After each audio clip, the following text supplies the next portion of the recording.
To understand Rome, you must first forget everything you think you know about freedom. We look back across 2 millennia and see the ruins of an empire, and we project our own fantasies onto them, fantasies of liberation, of unbridled passion, of a world without our modern inhibitions. This is a profound and dangerous mistake. The Roman world was not free. In fact, it was one of the most rigidly controlled societies in human history. But its control wasn't always enforced with a legionary's sword or an executioner's axe. It was enforced in the bedroom, in the marriage contract, in the silent, terrifying spaces of private life. Rome operated like a vast, complex, and brutally efficient computer program, an operating system for an empire, and the source code that governed every single function, every interaction, every hierarchy, was sex. Sex was the foundational language of Roman power. It was a system of ruthless protocols, legal subroutines, and terrifying security flaws that dictated who was a person, who was property, who had the right to command, and who was born only to obey. To understand the palace brothels and the bloody spectacles, you must first have the courage to read the code itself. And that code was not written in ink, but in law. Cold, precise, and breathtaking in its cruelty. The first and most fundamental line of code in the entire Roman operating system was the concept of the Pater Familias, the father of the family. This was not the gentle, nurturing father figure of modern culture. The Pater Familias was an absolute monarch, a god in miniature ruling over his own private kingdom. His power, known as patria potestas, was total. It gave him the legal right of life and death over every member of his household, his wife, his children, his grandchildren, and his slaves. Think about that for a moment. Not in a metaphorical sense. In a literal, legal sense. He could order his own son to be executed, and the state would recognize his right to do so. He could sell his children into slavery. He could arrange their marriages, dissolve them, and force them to do his bidding for as long as he lived, and this absolute power extended, naturally, to the most intimate parts of their lives. A Roman's body was not their own. It belonged, first and foremost, to their Pater Familias. He controlled who they married, when they lost their virginity, and under what circumstances they could engage in any relationship. For the slaves of the household, the reality was even more stark. They were chattel, property. Their bodies were extensions of their master's will, available for any purpose he desired, labor, violence, or sexual gratification. The very idea of a slave being raped was a legal impossibility in Rome, because to rape something it must first have a right to refuse. Slaves had no such right. They were objects. This was not a bug in the system, it was a core feature. It established the baseline principle for everything that followed. In Rome, power meant ownership over the flesh of others. Every other law, every social custom was built upon this terrifying foundation. Upon this foundation, the emperors and politicians began to write their own programs. The most famous of these was a suite of legislation introduced by the Emperor Augustus around 18 BC, collectively known as the Julian Laws. On the surface, they were a noble attempt to restore the moral fabric of a society Augustus felt had become decadent. The centerpiece of this was the Lex Julia de Adulteris, the Julian law on adultery. It was the state, for the first time, seizing control of what had previously been a private family matter. It was a moral crusade, a patch designed to fix the bugs of infidelity and promiscuity.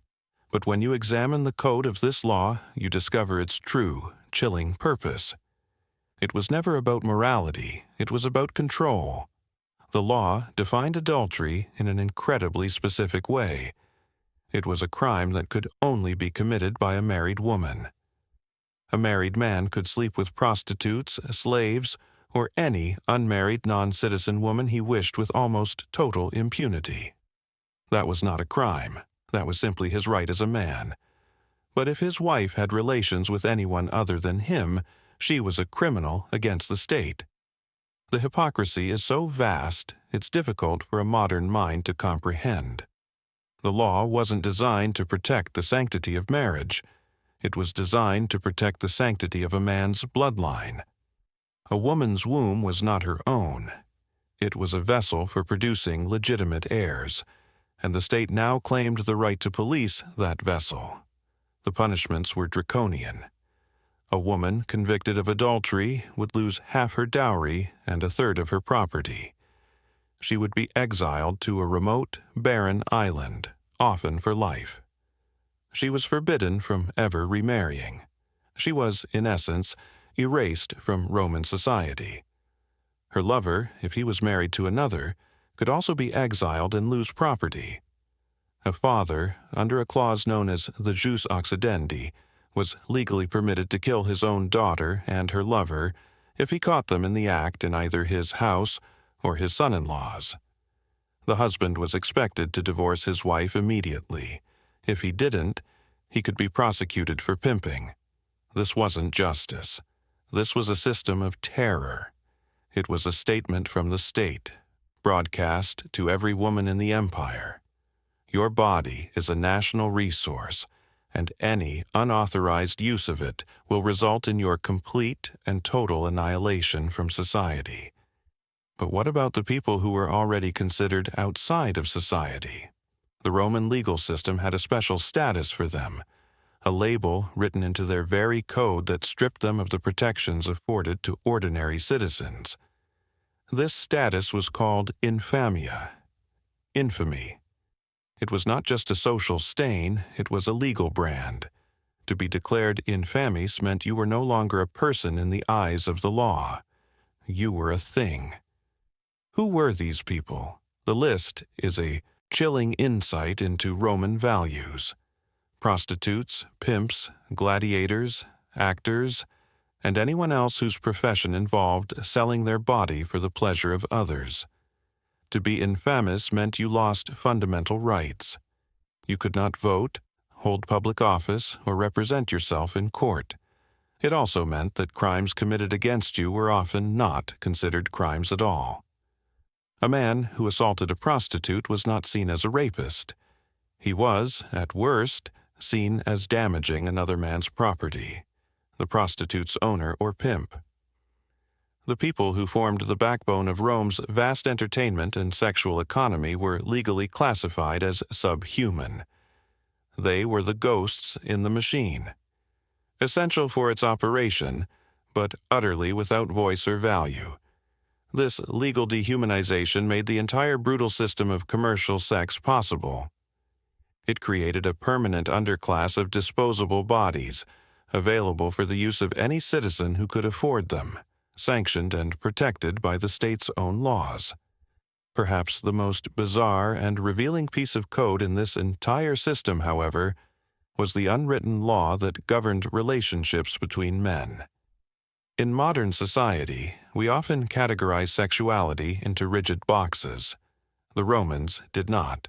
For them, the morality of a sexual act between two men was not determined by the act itself, but by a single, overriding question. Who was dominant?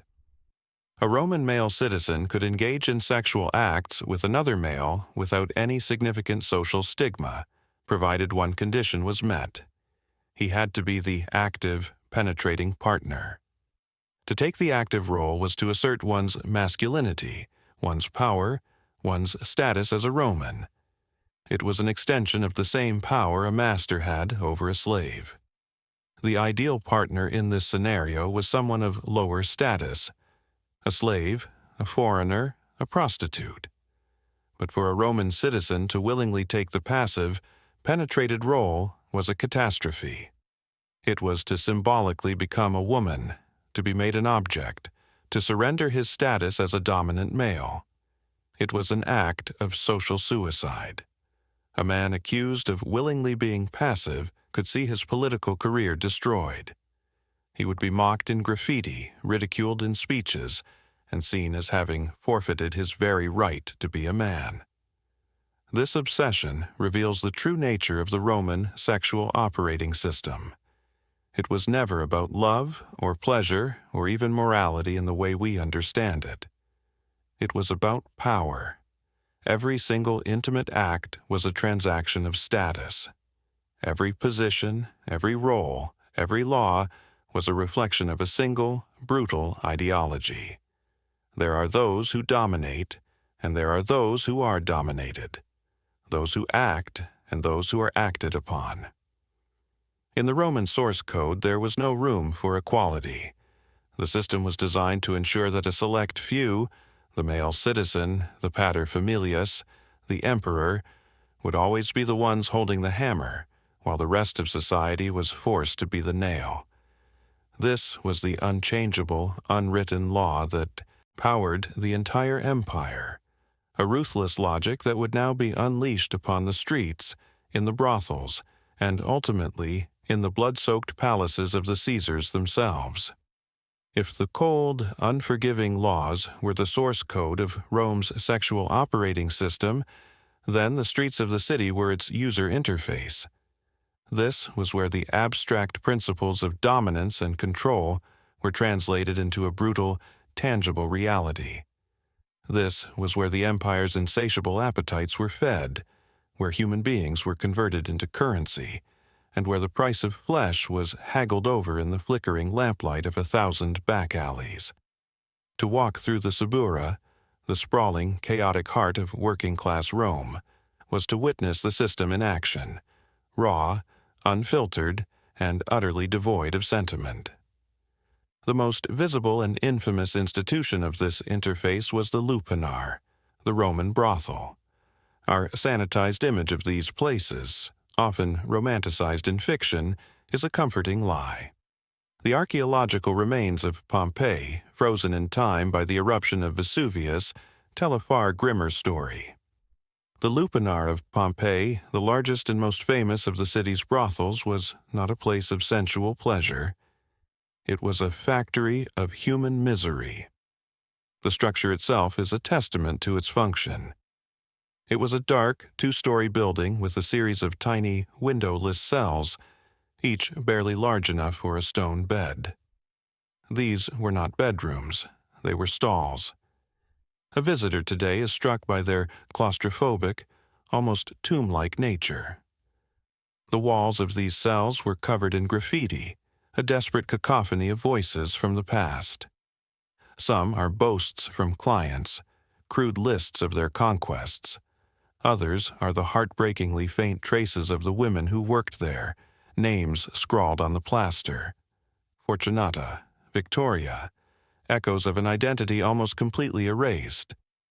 Above the doorways of each cell are a series of erotic frescoes. For years, these were misinterpreted as art designed to arouse clients. The truth is more likely far more pragmatic and dehumanizing. They were a menu. Each painting depicted a specific sexual act, a visual catalog of services offered, allowing a client who might not share a common language with the enslaved prostitute to simply point at what he wanted to purchase. It was the ultimate objectification, a system where even the pretense of human interaction was stripped away in favor of grim commercial efficiency. The conditions inside were, by all accounts, squalid. The air would have been thick with the smell of sweat, cheap oil lamps, and human waste. This was not an escape into fantasy. It was a descent into a world where human connection was just another commodity to be bought and sold. The women and men who populated these brothels were the raw material for this brutal industry. The vast majority were slaves, prisoners of war, or abandoned children who had been raised for this specific purpose. Their lives were not their own. They were owned by a Leno or Lena, a male or female pimp who held the power of life and death over them. They were often given crude nicknames, a way of erasing their past and branding them as property of the establishment. The money they earned went directly to their owner. They might receive a tiny fraction for subsistence, but they had no hope of ever buying their freedom. They were trapped in a cycle of abuse, disease, and despair. For these individuals, the legal status of infamia wasn't an abstract concept. It was the suffocating reality of their daily existence. It meant that the client who used and discarded them for a few coins was a protected Roman citizen, while they were nothing more than a tool for his gratification, as disposable as a clay cup. The entire Roman economy of sex was built on the bedrock of slavery. The brothel was just the final destination. The journey began hundreds, sometimes thousands of miles away, in the slave markets that were the dark heart of the empire's commerce. Imagine a place like the Forum of Trajan, a magnificent public space, but in one corner, a market is underway. Here, human beings are the product. They are stripped naked, their bodies oiled to display their muscle and health. They stand on rotating platforms so potential buyers can inspect them from every angle, like a piece of pottery. A plaque, called a titulus, hangs around their neck, listing their age, origin, skills, and any known defects. Inspectors would prod them, open their mouths to check their teeth, and subject them to the most intimate and humiliating examinations, all in public. This was the Roman way. To strip a person of their dignity was the first step to stripping them of their humanity. Slaves were categorized and sold for different purposes. Strong men were destined for the mines or the galleys. Educated Greeks might become tutors. But many, particularly the young and attractive of both sexes, were explicitly sold as sexual objects. Their titulus would advertise their beauty or their exotic origins. Buyers would pay a premium for a virgin, or for someone from a recently conquered and fashionable territory like Egypt or Germania.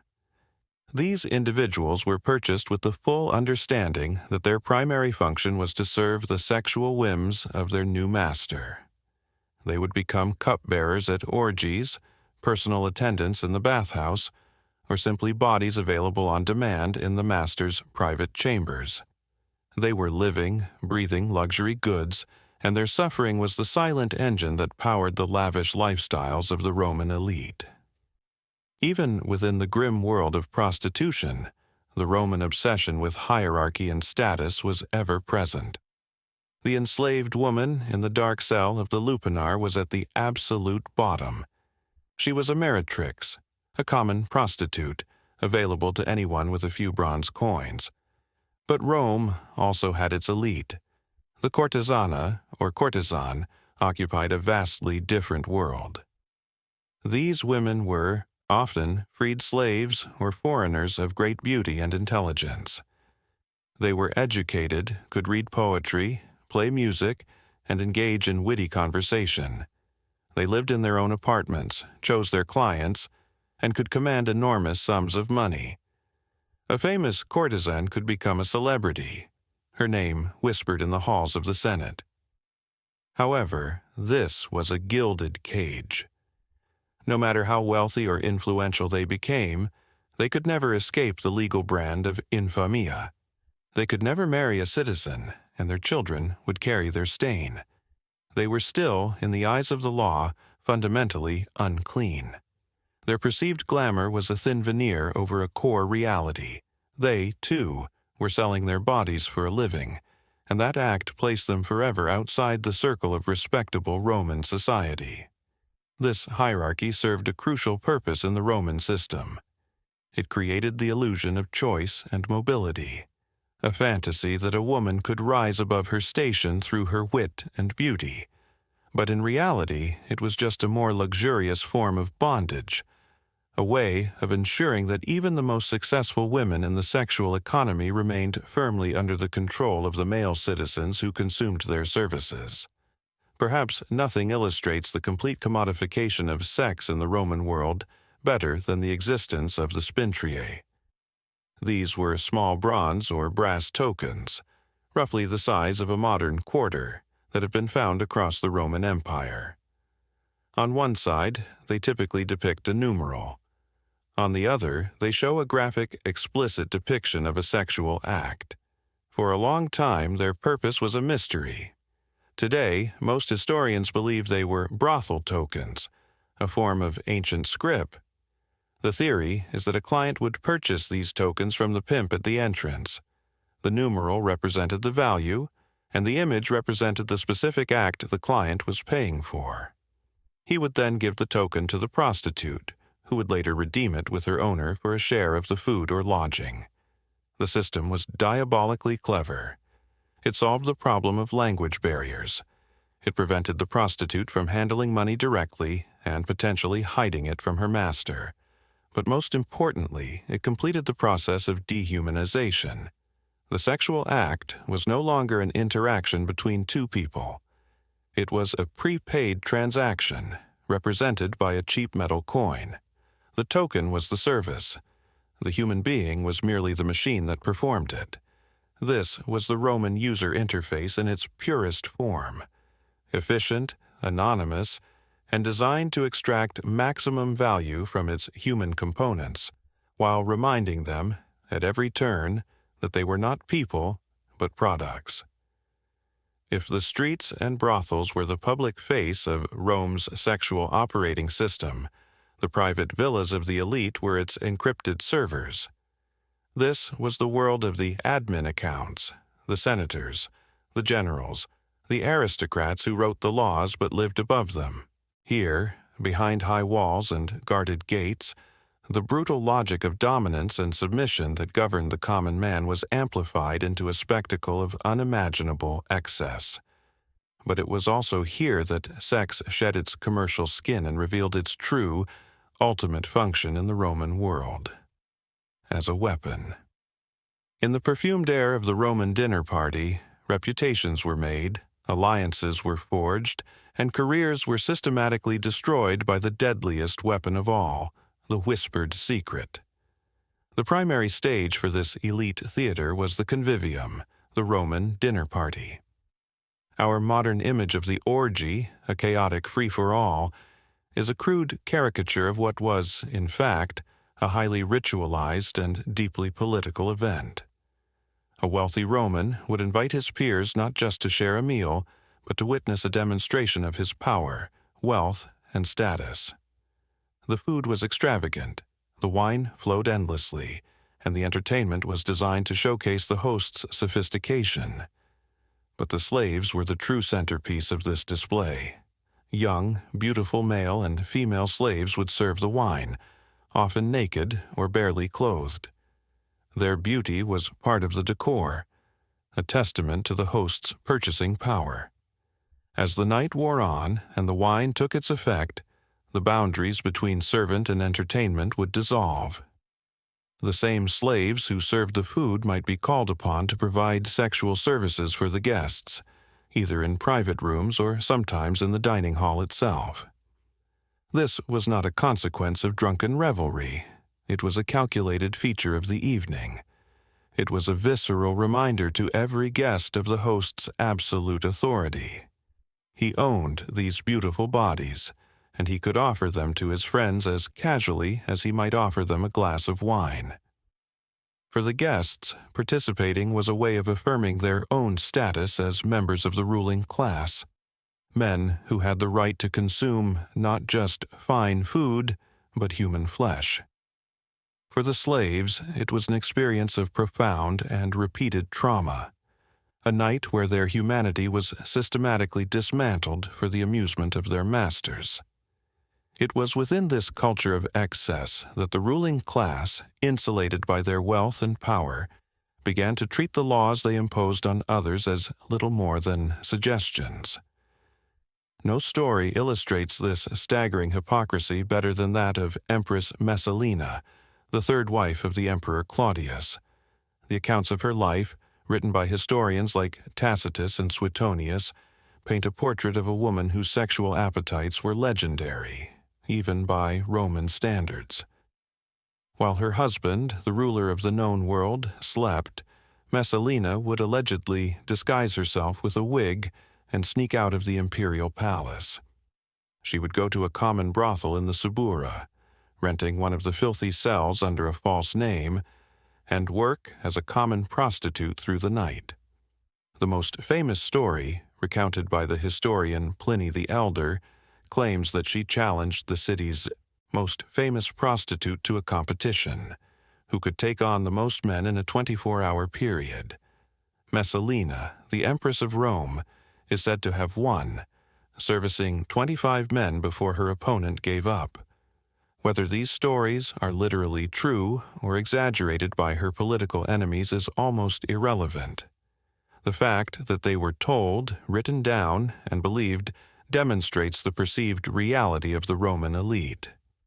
That the very people at the top of the system, the ones tasked with upholding its moral code, were the ones most flagrantly violating it. Messalina's story is the ultimate symbol of the rot at the heart of the empire's power structure, a rot that began with the belief that rules were only for the little people. But if Messalina's story shows the hypocrisy of the elite, the tragedy of Julia the Elder shows its cruelty. Julia was the daughter of the Emperor Augustus, the very man who wrote the draconian Julian laws on adultery. She was beautiful, intelligent and charismatic, raised at the very center of Roman power. She was also a pawn in her father's dynastic games, married off 3 times to men of his choosing for political purposes. Trapped in these loveless marriages, Julia allegedly engaged in a series of public affairs, defying the very laws her father had championed. For years, Augustus looked the other way. But when her behavior became a political liability, he acted with a cold fury that shocked even Rome. He didn't handle it as a private family matter. He invoked his own law. He had his daughter arrested, her lovers executed or exiled, and he banished her to the desolate island of Pandateria. He publicly denounced her in the Senate, calling her a disease on his household. He never saw her again. The creator of the system had turned its full, merciless power against his own child. The story is a chilling lesson in the nature of Roman power. The law was not a moral guide, it was a tool. For Augustus, his daughter's life and happiness were secondary to the stability of his regime and the public image he had so carefully crafted. He was willing to sacrifice her on the altar of his own legislation to prove that no one was above the law, except, of course, for the man who wrote it. This is the key to understanding the dark world of the Roman elite. Sex was never just about pleasure, it was about information.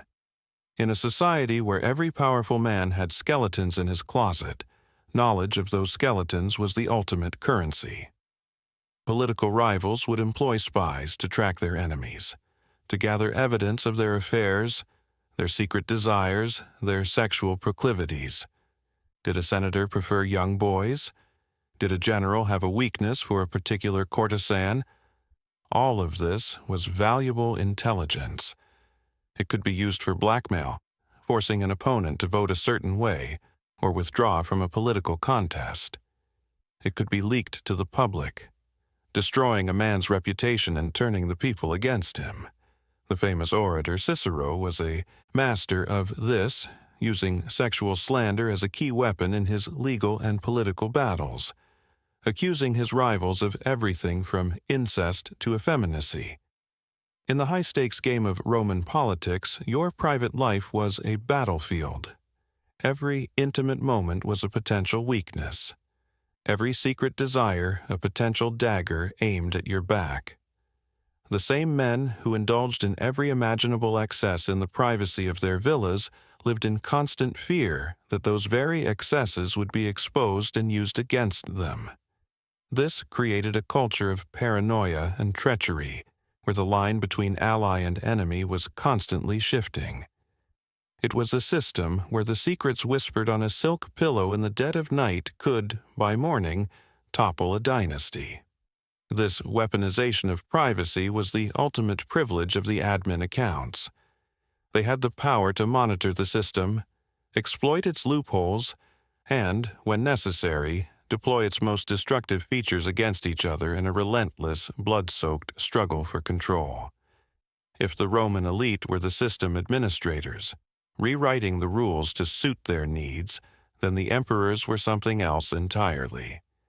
They were the ones who discovered the ultimate hack, the final, terrifying exploit in the operating system of power. They were the ones who found a way to activate God mode. This was a state of being beyond law, beyond morality, beyond human limitation. With absolute power over the lives and bodies of millions, the psychological guardrails that constrain a normal human being simply dissolved. What rushed in to fill that vacuum was a monstrous combination of paranoia, narcissism, and a terrifyingly literal interpretation of their own divinity. In this state, sex was no longer a tool for political gain or a display of status. It became a theater of the grotesque, a stage on which these emperors could act out their most depraved fantasies and demonstrate to a terrified world that they were not merely men. They were gods, and gods can do anything they want. The first emperor to fully explore the terrifying possibilities of this god mode was Caligula. His name has become a synonym for depraved tyranny, but to dismiss him as simply insane is to miss the terrifying logic behind his actions. Caligula's cruelty was not random. It was performance art. He understood, perhaps better than anyone, that absolute power was a form of theater, and he was determined to be its most shocking and unforgettable star.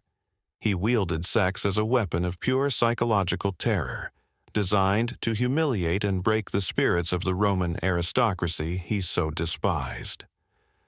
The stories of his reign read like a fever dream. Suetonius, the great biographer of the Caesars, tells us that Caligula converted a wing of the imperial palace into a fully functioning brothel. He staffed it with the wives and daughters of high-ranking senators, forcing them to prostitute themselves to other members of the court. The purpose of this was not profit, nor was it even purely about lust. It was an act of supreme humiliation. He was demonstrating to the most powerful men in Rome that their honor, their families, and their very bodies were his property. He would reportedly interrupt state dinners to take a senator's wife into a back room, returning moments later to publicly critique or praise her performance to her husband. This was not the act of a madman losing control. It was the act of a man in terrifyingly absolute control, using his power to systematically dismantle the very concept of aristocratic dignity. His alleged incestuous relationships with his sisters were part of the same brutal logic. By sleeping with them, he was elevating his family to the level of the gods of mythology, who were not bound by human taboos. Every sexual act was a political statement, a declaration that he was no longer playing by the rules of the Roman system. He was the system. If Caligula used sex to terrorize his enemies, the Emperor Nero used it to try and escape the prison of his own identity. Nero's reign is a case study in the catastrophic collapse of a personality under the weight of absolute power. His story is not one of calculated cruelty, but of a desperate, pathetic, and ultimately murderous quest for self-fulfillment. He fancied himself an artist, a poet, a singer, and he used the full power of the empire to force the world to become his unwilling audience. His sexual life followed the same narcissistic pattern. His relationships were not with people, but with reflections of his own desires. The most disturbing example of this was his relationship with a young boy named Sporus. According to the historian Cassius Dio, Sporus bore a striking resemblance to Nero's recently deceased wife, Poppaea. A wife, it should be noted, that Nero himself had kicked to death in a fit of rage. Haunted by guilt or a twisted sense of nostalgia, Nero came up with a grotesque solution. He ordered the boy Sporus to be castrated. He then married him in a public ceremony, complete with a dowry and a bridal veil. He had Sporus dress in the former empress's clothes and referred to him as Poppaea. This was not merely a bizarre personal preference. This was an emperor using his absolute power to physically and psychologically mutilate another human being in an attempt to resurrect a dead woman he had murdered. It was a solipsistic nightmare made real. Nero wasn't just breaking the rules of society. He was attempting to break the rules of reality itself, to reshape the world and the people in it to fit the contours of his own fractured psyche. Sporus was no longer a person. He was a living prop in Nero's tragic, bloody opera.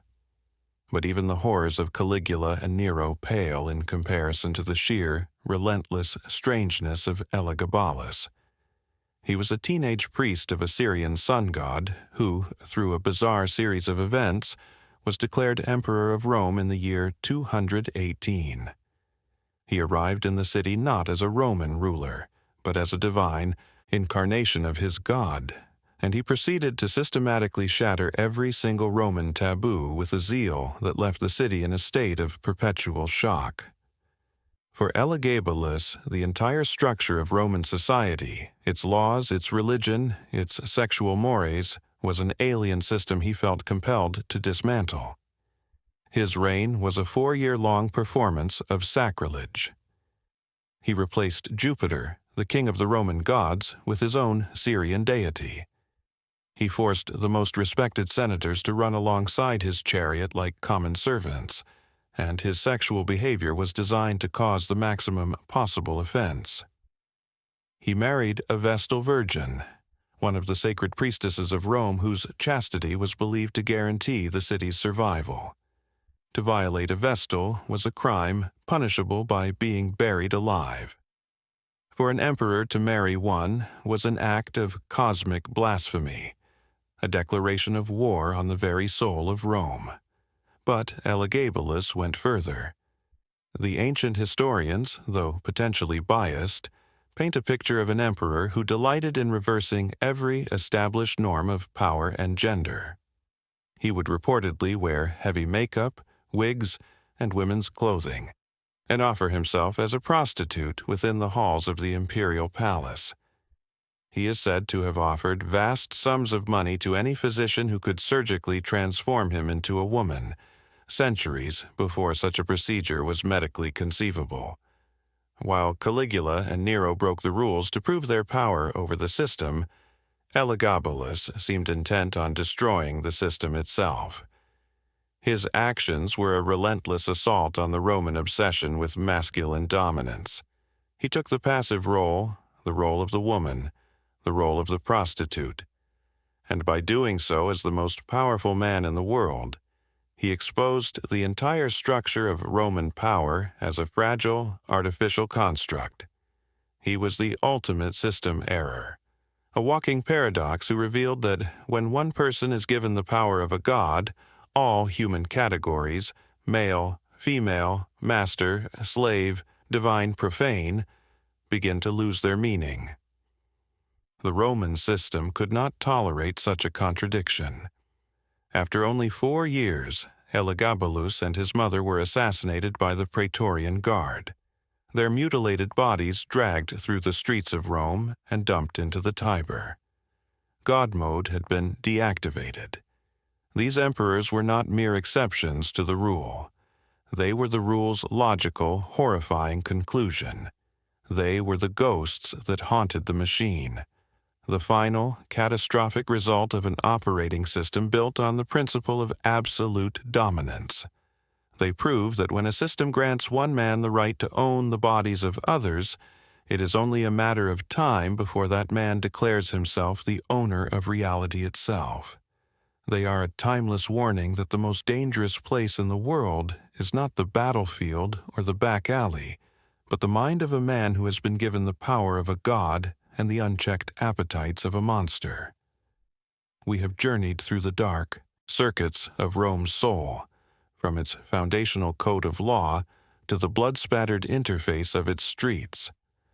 We have hacked into the encrypted servers of the elite and witness the system crash in the horrifying spectacle of emperors who enabled God mode. And through it all, a single, undeniable truth emerges.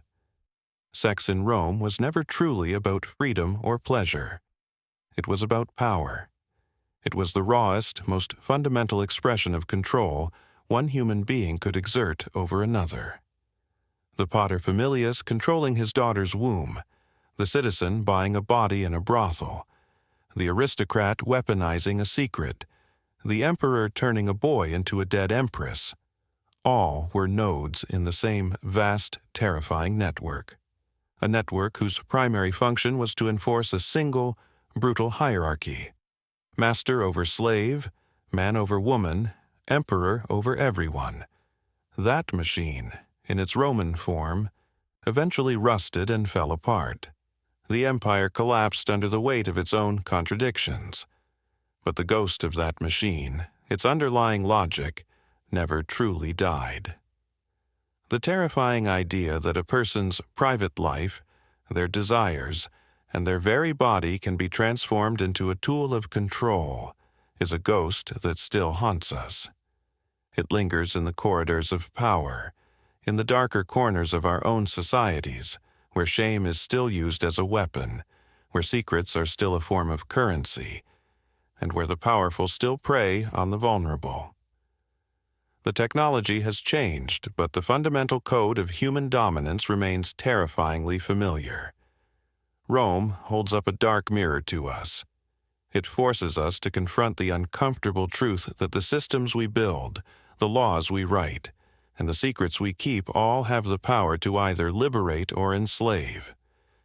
It reminds us that privacy is not a luxury, it is a shield, and that the moment we allow one person to have absolute ownership over another, we have started down a path that ends in the monstrous theater of the Caesars.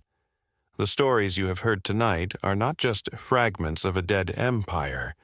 They are lines of code from the source program of Western civilization, a program that is still running, still evolving, and still full of bugs and exploits that can be used by those who crave power.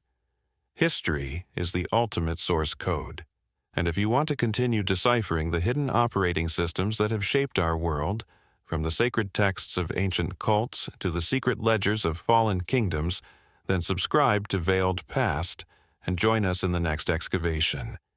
Because the past is never dead, it's not even past, and its ghosts are always waiting to be found.